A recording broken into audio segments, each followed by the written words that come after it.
Right at it. Right at it. Oh, Jordan he's Spieth. done it again. Just as he did at the John Deere for his first win.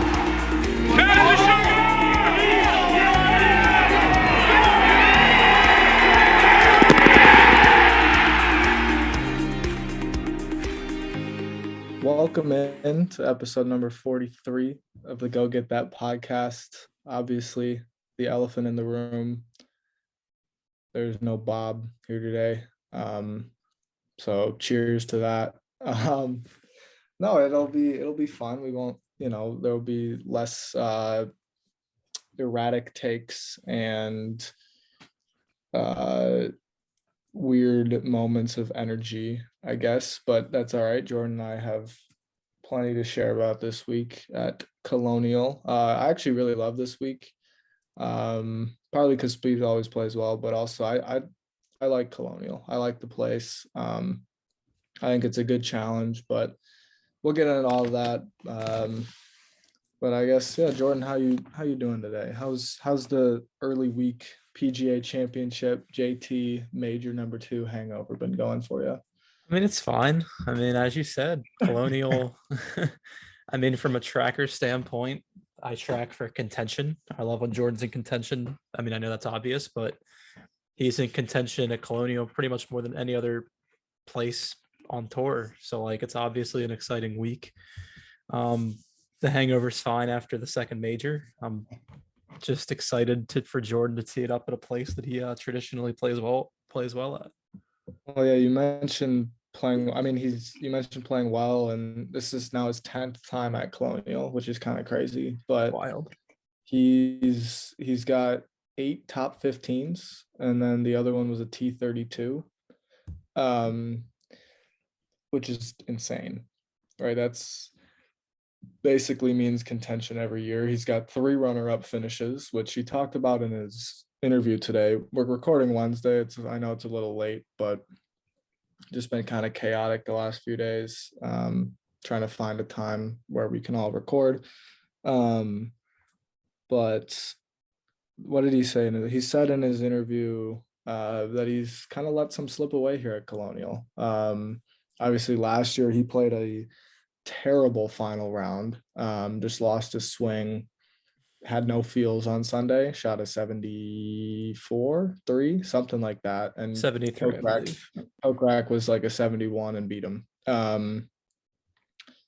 So that was last year. He's lost to Kisner here. He's lost to Chris Kirk in 2015. Yeah. So he has a really good run here. And it makes sense, right? He putts really well here, which, given where he's at right now with the putter, it's probably a good thing that he's coming back to Colonial, right?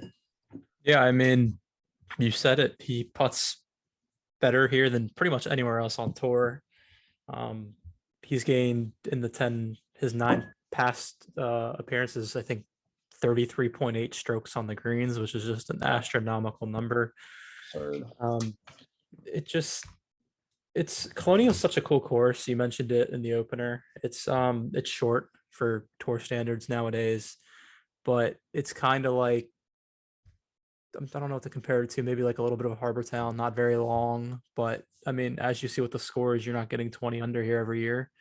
Right. You got to golf your balls, he would say, and the way he's been tee to green lately, I mean, if he can play how he's played tee to green lately and just putt how he usually putts at Colonial, I mean, should be a good week. Yeah. What I think's cool about Colonial is I like par 70s. I've kind of come to the 4 par 5s are tough, I think, for me to enjoy, just because most of them are gettable in 2 shots, and it's like, all right, well, so you basically could have 4 eagle putts in a round. And I know Mr. Ranch is like the epitome of that, but we're not going to go there because I still love Mr. Ranch. But only 2 par 5s, and the second one is like barely gettable. I think it plays 610, number 11, the par 5. It's long, yeah. And it'll be interesting to see how the whole course plays this week. But the par 5 11th, if you get up around the green and two, that's two great hits. Because you're not going to be able to get close enough from the bunkers or the rough. The par 5 first is very gettable. And I think Jordan played it in like 1 under last year, and it was pathetic.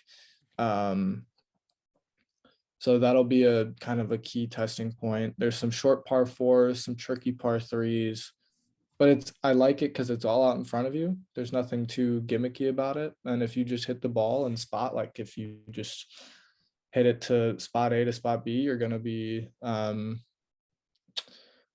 playing pretty well. So that's scoring pretty well, I guess I should say. So that's what I like about it. I think there's no gimmicks, there's no tricks. It's just hit it where you see to hit it. And if you're not doing that very well, then you're not going to be very high on the leaderboard. I think it produces a good winner, like the best player in the field every week in terms of scoring. Yeah, it's an old-fashioned golf course. I was reading Colonial. I don't know if you know this. It's the most continued stop on tour. There's been a PGA Tour event at Colonial, I think, for like 70 plus years.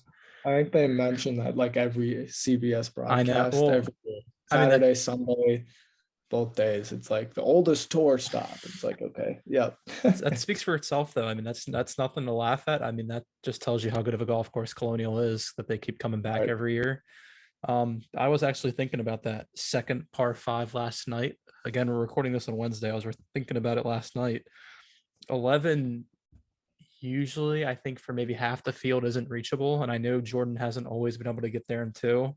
I was thinking last night, with all the distance he's gaining, could that hole maybe provide an advantage for him, because he is going to be reaching while a lot of guys won't be able to. So it'll be interesting to see. Yeah, it's a good point. I hadn't thought about that. But you can't give it a go unless you're in the fairway. And that's just how it is.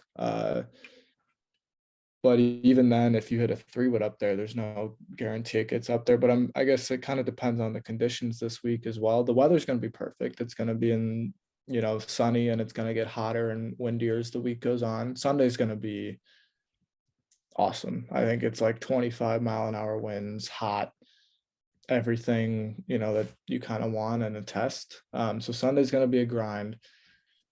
I think Saturday will be breezy and hot, but not compared to Sunday. And then Thursday, Friday, I think it's there for the taking. Like we could go into Saturday with somebody at 12 under, I think, which is on a par 70s, like 64, 64. Unfortunately, they got a lot of rain kind of earlier in the week. And while it's going to get hot, Thursday and Friday are going to be kind of in the mid 80s. And then, so it will firm up, but there's not going to be any wind those first 2 days, really. Thursday, a little bit. So there'll be 10, 15 in the afternoon. But Friday is going to be calm, very calm. So that's, I think, something in the 66, 67 range Thursday, and then you got to go 64 Friday to be kind of near the lead. Like at 10, 11 under seems like a contention start this week, given the conditions that we've got. Yeah, I think that's a good target score. I mean, I was seeing what the PGA champion Justin Thomas had to say in his little presser this morning, and he was off early on his Wednesday Pro-Am, and he said the greens were soft. So guarantee the first 2 days will be gettable. And then, I mean, I got the weather forecast up here. You got gusts in the 25 to 30 mile per hour range on both Saturday and Sunday. So it's going to be a scoreable first 2 days. And then on the weekend, I'd buckle up, because it's not like Southern Hills. I know Southern Hills was windy last week, but Colonial's all tree lined, whereas Southern Hills, I mean, not as many trees. It's going to be more penal if you miss the fairway here than it was at Southern Hills, I think. Right. Well, yeah, that's the other thing about the rough, is that it's Southern Hillsy, and that you can still hit it out of it. It's not US Open rough by any means, but you're just not going to be able to stop the ball close to the flag. So fairways are crucial. And I'd imagine with the weather, right, the first day is just going to be, you probably see a 62 after day 1. Just somebody in the morning waves gets hot, and makes a couple putts they shouldn't, but then throws a couple darts. So it'll be out there. The scoring will be interesting. And I think pretty low the first few days, but it like it should. It gets tougher as the week goes on. So we'll just have to see come Saturday and Sunday. But I think the weekend, if you go under par both days on the weekend, I think you're doing yourself a good favor there. Yeah, I So, mean, I think for the hardcore golf fans that are listening to us right now, I mean, we've mentioned Colonial and Southern Hills in the same talk quite a bit, and that's, if you didn't know, same golf course designer Perry Maxwell. right. Again, maybe why it's a little disappointing Jordan didn't play well last week at the PGA with the same designer, but yeah, two golf courses that are, I mean, pretty damn similar. Same grass type, same wind, same things you kind of got to do well, I'd say. Yeah. Yeah, I was curious about, speaking of doing well, Jordan was asked in his presser today what he thought he was doing well. He gave a very interesting answer, not one that statistics would back up, which he'd mentioned, but and I'm curious your take on it, because he said he stroked it well last week. He just misread everything and didn't adjust to the speed, which I feel like we've heard that quite a bit. But that's one thing. But he also said he got a little off in the ball striking, which I think is probably the more concerning factor, and in my opinion. But I'm curious what you think about it.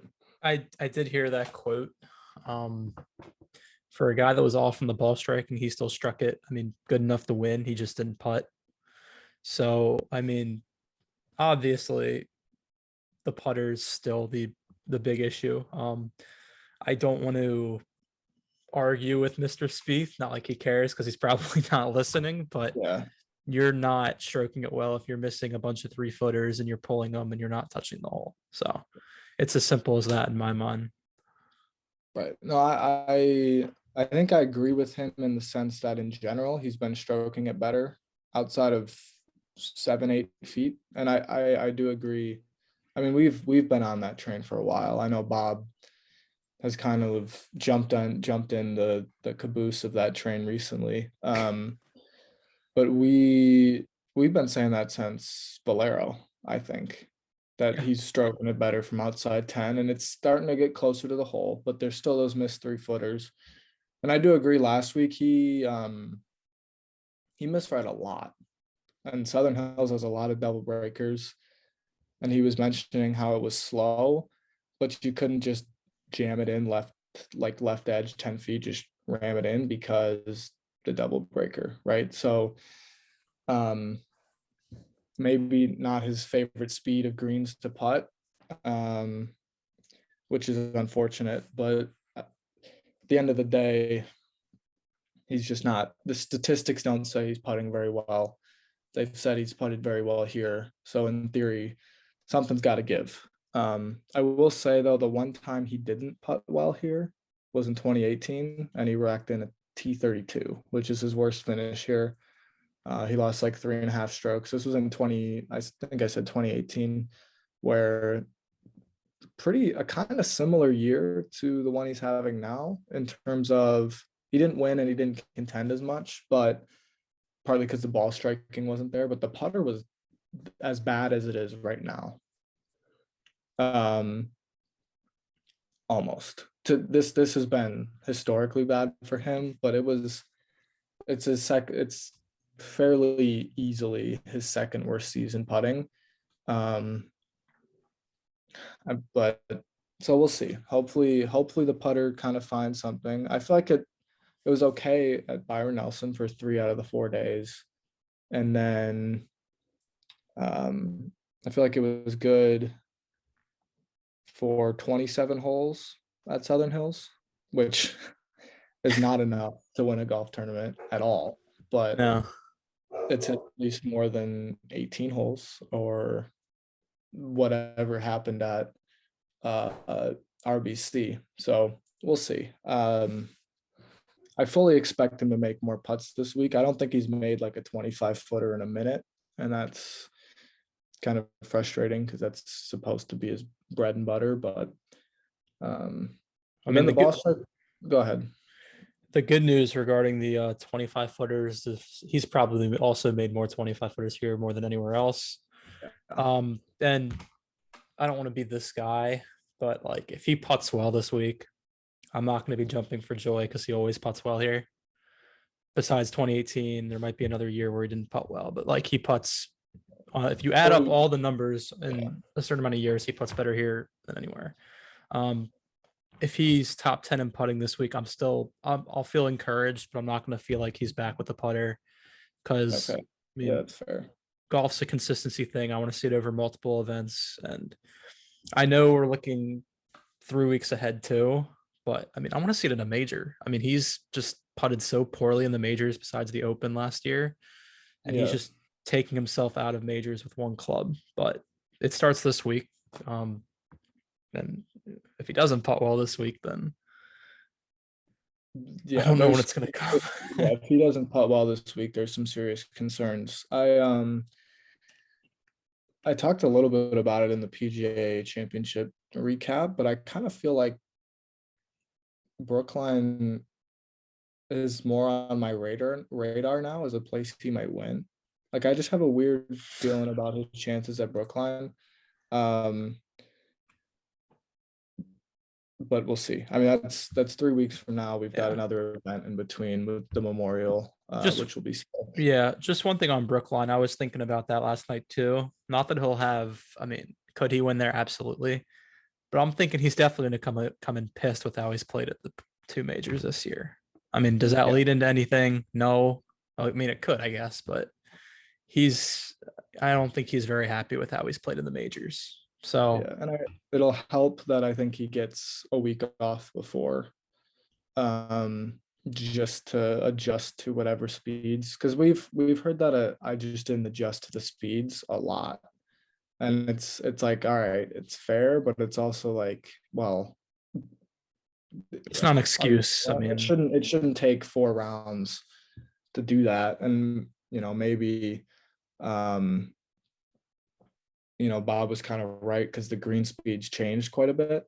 From Thursday to Friday, they got slower and then they got a little bit faster. But I don't know. Sometimes he says things that make me like it either makes me worried or makes me not that confident, or it's just like, you really couldn't adjust through any of those rounds last week? It's just frustrating. And I'm sure he's frustrated too. Yeah, but that's all music to me. I mean, BS. I mean, everyone's got to deal with it. So, like, for a guy that's putted pretty much horribly since January 1st, I'm not giving him any benefit of the doubt. You just got to go do it at this point. Right. It's as simple as that. And just while we're on it, because I saw something on Instagram today, he spoke Sunday of the PGA with like a couple like local reporters. He said he will not be going up to Brookline to scout it, and he's never played there before. So when he gets there, he said he'll try and get there the Sunday before. He's never seen it before, so he'll see it for the first time when he gets there, which will be interesting. Yeah, and I guess, I mean, we'll break that down as we get closer, but I think I kind of like that, actually. Again, that's a little less than a month away. And obviously you guys will have a chance to get out and see it as well, you and Bob. So that'll be cool to see what you guys think from being there. But I guess any more Spieth thoughts, Colonial thoughts, I guess maybe coverage and stuff like that. I think for all I've said good about Colonial, if Spieth didn't play here or didn't play well here or didn't play here at all, I wouldn't watch the tournament. I'm not a massive fan of like the layout of the course. I don't think there's anything that makes it stand out compared to some of the other venues on tour. I give it its respect because it plays notoriously tough for a small golf course, but no holes really, I mean, stand out for me too much, if you get what I'm saying. Yeah, there's a lot of courses I take over it. I can see your point. I mean, I really like Colonial. I think number 10 and number 17 specifically. They're very short. They're short par fours, but they make you hit iron or hybrid off the tee. And there's something about that I like. Because then it forces everybody to hit like a 140 shot. And I think there's something to be said about that. And I know it's, they're both kind of straightforward holes, but an 18 provides a little bit of drama with water left and that pretty heavy dog leg that guys just take driver out now and bomb it over the corner. So I think it probably would be more fun if the ball was not going as far as it did, but even now I think it still stands up to the test pretty well. And like you said, I respect that a lot about it. Yeah. I mean, I don't mind.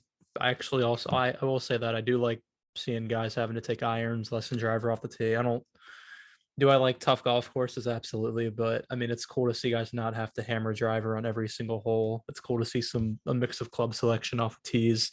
I think that's part of why Jordan plays well here, to be honest. I mean, I think, I know he's hit the driver really well, but I think he likes these places where you got to kind of like plot yourself around, hit shots to certain spots, just play smart golf, which I think Colonial requires a lot more than a Mr. Ranch. Yeah, that's fair. I will say though, if you're driving it well, you can get a huge advantage around this course too. So that should be something to kind of look out for and keep an eye on, especially in days 1 and day 2. Friday morning, there's going to be like 5 miles an hour of wind, maybe. So that'll be a good, like, all right, how are you actually hitting the ball? How are you putting the ball? Screw the wind. You're not getting gusted. You're not, there will be no mud balls. So it's just purely how well are you playing. And we will be able to watch Friday morning. Yeah, he's featured. Key group. He's featured Thursday as well. I'm assuming, I don't know what the morning groups are, but I'm assuming he'll be on when they're done. He'll also be on Golf Channel. It's at 4 o'clock, I think, 4 to 7 or 5 to 8. Do you know? I probably 4 to 7. Those seem like the usual hours. Okay. And then same thing Friday. And then Saturday is a little weird. Golf Channel has it from 2 to 5:30, and then CBS from 5:30 to 7. Not exactly sure what's going on there. But then Sunday will be, or maybe 1 to 5:30. Sunday 1 to 2 o'clock on Golf Channel. CBS says 2 to 6:30. Okay. Yeah. So they pick up a little bit more of the coverage on Sunday then. Is it 1 to 5:30 on Saturday or 1:30 or what is it? 2 to 5:30 on Golf Channel, and then 5:30 to 7 on CBS. I think CBS has the Champions League final Saturday for all the soccer people. So I assume that's why. Yeah. So a little bit less coverage Saturday, but if he's in contention, you'll see pretty much everything anyway. So that's that for coverage. Playing with Max Homa and Daniel Berger should be a good group. I like Max. I'm not a huge straight vibing fan, but it is what it is. He's slow on the greens, but he's not slow in general. So I like Max a lot. I think it's a good group. Yeah, we haven't Jordan's. I mean, I assume he's played with Max before, maybe. Not like this though. I've heard. True. I've heard Max say that his favorite player on tour to like watch is Spieth, so should be fun. And then Spieth and Berger play all the time in Dallas, so comfortable group. Played with Berger last year actually in round 1 and 2 when he jumped out to the solo lead. I think 63 on Thursday. Yeah, 63, 66, I think. But he played with Berger and Phil, so that was pretty cool. But yeah, trying to think of other kind of storylines here. I guess JT's playing, which is a little surprising given his PGA, and he's not playing Memorial, which is also a little surprising.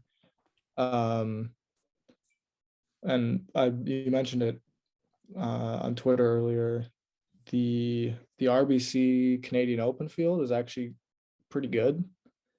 I know it's kind of irrelevant for this week, but it seems like we've got a bunch of good fields leading into the US Open compared to the fields that we saw from the Masters to the PGA. So I think that kind of part of the schedule needs some revamping. And we've talked about this and my feelings for Craig, Mr. Ranch, and where he should go, but just something else that came up, I guess. Yeah, then Obviously, sorry. I was just gonna say Kokrak's the defending champ, so it'll be interesting to see how he kind of responds or plays. Because I think he's solid. But he hasn't been doing as well as he had last year for sure. Yep. Another thing on the schedule too, the week after the US Open is the Travelers. That field is loaded already with no commitment from Jordan Spieth yet. I don't know. I don't know if that's gonna. I still lean that it's likely that he plays Travelers the week after the US Open. But the fact that he's committed to a couple tournaments, I mean, I guess he committed to Genesis Scottish Open way back, but I feel like the Travelers is going to be like a 50-50 type of thing. I think he would have committed early if he knew he was 100% going to play. And I mean, we thought he'd all play. Arnold Palmer didn't play that. And we didn't get an early commitment for Travelers yet, which is interesting.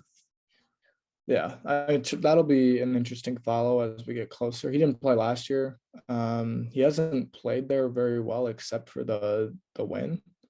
And even then he played I think he played 2 good rounds and then was like even par on the weekend or something and just held on. And obviously everybody knows that magical bunker shot, but he doesn't seem to he's been there, but at the same time, it seems like there's a chance he just might not show up, which I think is fair, but given his history there, it seems a little well, that's one of the greatest shots in recent memory, and you're just not gonna. But it is what it is. So I'm sure it's something to monitor. Yeah. Yeah. It's something to keep an eye on and something to at least think about, keep in the back of your mind. Because season, we're well over halfway through the season, and the summer it's coming close. Obviously 2 more majors and then the amazing FedEx Cup playoffs. So there's still some awesome golf left to be played, but I mean, this is the kind of midpoint, I think, for me of the stretch where they get from Torrey Pines to the end. We're kind of in that midpoint now, and good time to make a move in the OWGR, FedEx Cup, President's Cup, all that good stuff. So hopefully it's a good week. I think we got some bets, right, that we want to just keep folks informed on. So we have Bob's bets. Bob sent them to us, so we do have them.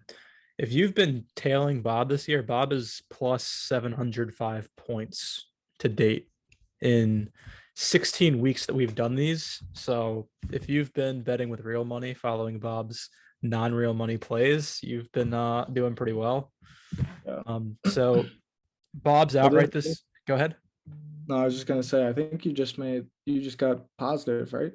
I am in the positives, yes. And I'm now in the negatives, which is kind of not great considering I had a Hideki ticket at Sony. Yeah, Dan has not had hit a bet since the Masters, right? Yeah. So yeah, it's been a minute. It's been tough sledding. Yeah, Spieth has won, and there's been another major since then. So it's been a rough stretch. But that's changing this week.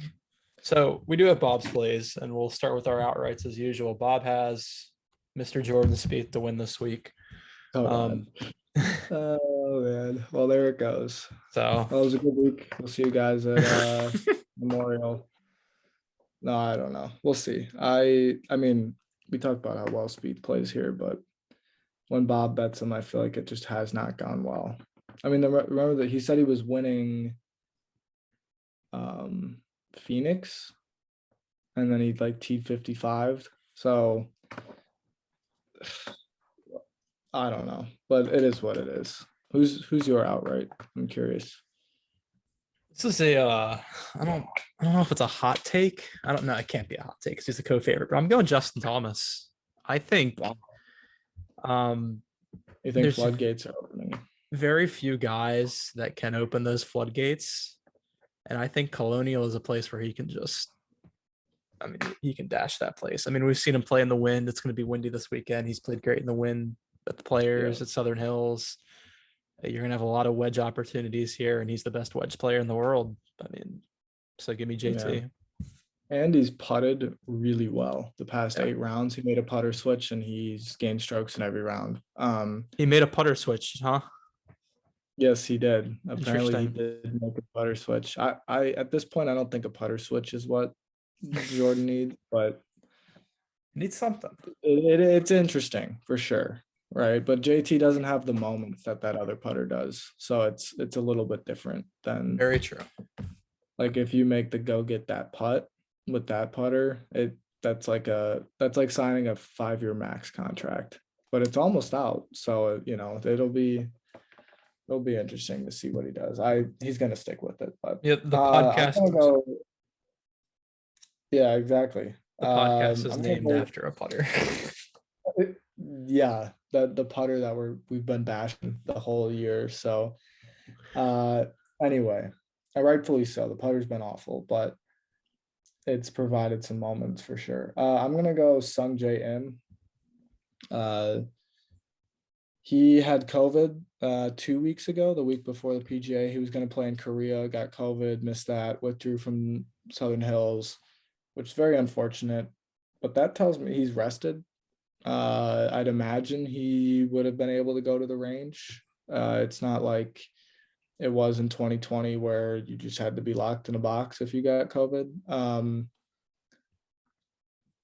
And I'm sure he's got access to a private spot at the end of the range somewhere in Florida, I think is where he's at. So I think he's rested. I think this course could suit him pretty well if he gets that putter rolling. So I kind of like Sung Jae. And he's got good value. This is a weird value spot because all the favorites, and rightfully so, Scotty, JT, Jordan, are lowish. They're pretty decent odds for favorites, but then everybody else, like Homa's at like 28.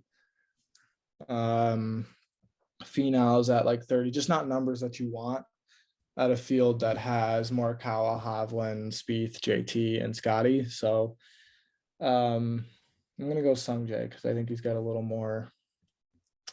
He's got some win equity and some decent value there. How much you putting on him? I'm gonna go 10 on him to win 300. Gotcha. Yeah. All righty. So we're doing our placements here. And Bob is again going with Jordan Spieth. For top 10. Yeah, he's got Jordan Spieth the top 10. He is, I believe, the odds-on favorite for top 10 bets. Yes, yeah. I think it's plus 145 or something like that. Which I guess makes sense. He does top 10 here quite a bit. So that's not a bad bet. And if he wins, then Bob gets a lot of points this week. So we'll see. Respect it. I'm going Stuart Sink to top 40. He was relevant at the PGA last week. He played with JT the final day. So clearly somewhat in the mix. And he's at plus 135 for a top 40 at a place that was Colonial on steroids. So it'll be easier for Stu to, just keep doing his thing. And I'm gonna throw 80 points on that. I'm not sure what it adds up to, but 80? Yeah. Oof. Well, I'm a believer in Mr. Sink this week. I'm throwing the kitchen sink at him, but You know what's funny about that? We're both on the kitchen this week. I'm also rolling with Stuart Sink. However, I'm rolling with him to top 20. Oh, okay. What's his value there? Plus 360. He's coming off, as you said, the good PGA, and the week before that at a tough TPC Potomac T9. He's got some. How is he a top 40? How is he plus money for a top 40? That's what I don't get. That's what makes no sense. But I mean, he's got about half of his appearance. He's played at Colonial about 10 times. About half of his appearances, he's finished in the top 20. And I mean, I also looked at this bet as Bob is currently 600 and, well, yeah, 600 and about 70 points up on me. So you got to take a little bit of a risk there at plus 360. Well, yeah, speaking of risks, that's what I'm doing for my random play. FanDuel has these like tournament specials where you can kind of, well, you don't pick, they just have them laid out. But this one was a Webb Simpson top 5 who had the best round of the day Saturday at the PGA. Kevin Na top 10, who's obviously won here in 19, I think. I think that's right. He beat Finau and Spieth was kind of there as well. That's right. And then a Kokrak top 20, who also he won here last year. And that's at 100 to 1. So I threw 10 on that to win a grand. And if that pulls through, man, I'm right back in it. I'll take the lead probably, unless Spieth wins. But so let me get this down again. You have Webb top 5, Na top Yep. 10, Yep. and Kokrak top 20. Yes. Holy moly. Yeah, it's funny when you look at FanDuel, they've got somewhere it's like Spieth top 5, JT top 10, Morikawa top 20. But I feel like fields don't normally work out that way, where you get 3 of the best players all in the top 20. Or they've got like Spieth and JT top 5. And it's like, well, that's one, probably not great odds, but 2, it's like you don't ever get a JT Spieth top 5, because I guess Mr. Ranch provided it. So like Webb, Na, and Kokrak seem like good enough, but also random enough to kind of fit that top 5, top 10, top 20 mold. So You need points too. So I mean, I can't go against it.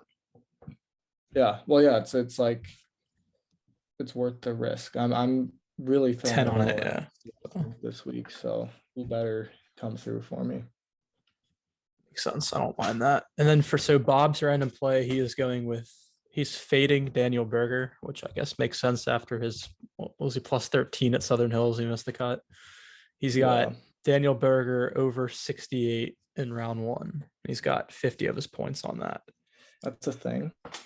It was on another betting site and he wanted that. So I granted him permission. That's fine. I mean, Should I have? Probably not, but whatever.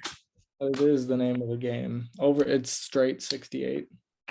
Yeah, that's what he told me. Yeah. So I guess if it's a 68, he pushes, and yeah. Okay, that's fair. So I was tailing you on Stuart Sink. I'm fading you on Sung J M. I actually am going with CT Pan to be the top Asian player, beating Sung J M and KH Lee at plus 250.